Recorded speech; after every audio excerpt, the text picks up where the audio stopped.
माननीय आशुतोष सिन्हा जी। मान्यवर, 1999 के बाद जब भारतीय जनता पार्टी की सरकार केंद्र सरकार में आई, भारतीय जनता पार्टी, तो जब केंद्र सरकार में आई तब से शिक्षा जो गरीब का बच्चा पढ़ता है वो गांवों में इसी में प्राथमिक विद्यालयों में ही पढ़ता है। प्राथमिक विद्यालयों में ताले लटक गए। जब ताले लटक गए तो केंद्र सरकार ने और राज्य सरकार ने तय किया कि 65% केंद्र देगा, 35% राज्य देगा, और एक शिक्षा मित्र उन्होंने बनाने का काम किया। और वास्तव में गरीब गांव में जो गरीब का बच्चा पढ़ता है, गरीब मजदूर किसान के बच्चों को पढ़ाने के लिए गांवों के जो प्राथमिक विद्यालय थे उसके लटके तालों को और किसी ने खोलने का काम किया था तो वो शिक्षा मित्र थे। और शिक्षा मित्रों ने जब शुरुआत की तो 2250 रुपए से शुरुआत उनकी हुई, और आज इतने महंगाई के जमाने में भी आज मात्र 10,000 रुपए में वो काम कर रहे हैं, वो भी मात्र 11 महीने के लिए कर रहे हैं। तो आज वास्तव में जैसा हमारे साथी कह रहे थे, आज कुशल श्रमिक से भी कम पैसे में शिक्षा मित्र शिक्षा देने का काम कर रहा है। और शिक्षा मित्र से शिक्षा देने का काम नहीं कर रहा, शिक्षा मित्रों से जनगणना, बाल गणना, मध्याह्न भोजन से लेकर हर काम शिक्षा मित्रों से लिया जा रहा है, लेकिन उनके दुख के में कोई मरहम लगाने का काम भारतीय जनता पार्टी की सरकार नहीं कर रही है।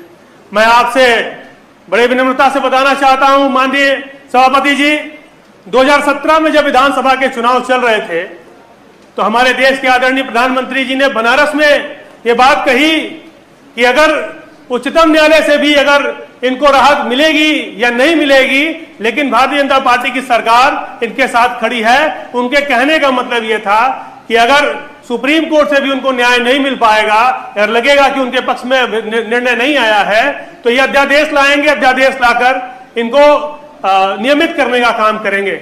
लेकिन आप उसके बाद 2017 से लेकर 2022 का भी चुनाव हो गया, लेकिन शिक्षा मित्रों के दर्द में मरहम लगाने का काम भारतीय जनता पार्टी की सरकार नहीं कर रही है।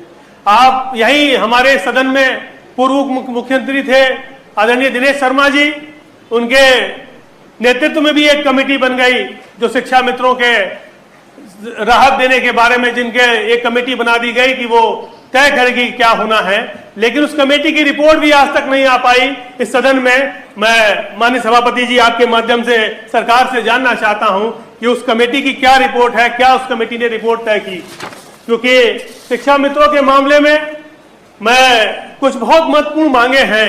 मैं ज्यादा कुछ न कहते हुए सिर्फ पॉइंट पे बात करना चाह रहा हूं। जो 2-4 महत्वपूर्ण मांगे 5 मेरी हैं वो मैं आपके समक्ष, सदन के समक्ष रखना चाहता हूं कि संशोधित अध्यादेश लाकर पुनः शिक्षा मित्रों को सहायक अध्यापक के पद पर बहाल किया जाए।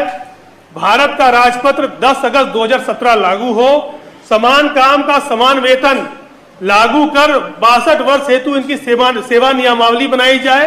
NCTE के 23 अगस्त 2010 के पैरा 4 में शिक्षा मित्रों को शामिल करते हुए शिक्षा मित्रों को अध्यादेश लाकर TET की परीक्षा से छूट प्रदान की जाए। जिन शिक्षा मित्रों ने इस आंदोलन में अपने प्राणों की आहुति दे दी है, उन शिक्षा मित्रों के परिवार के एक सदस्य को सरकारी नौकरी दी जाए और उसका मुआवजा भी दिया जाए। साथ ही साथ आंदोलन के दौरान जिन शिक्षा मित्रों पर मुकदमे लगे, झूठे मुकदमे भारतीय जनता पार्टी की सरकार ने लगाए हैं, वो सारे झूठे मुकदमे शिक्षा मित्रों के वापस होने चाहिए।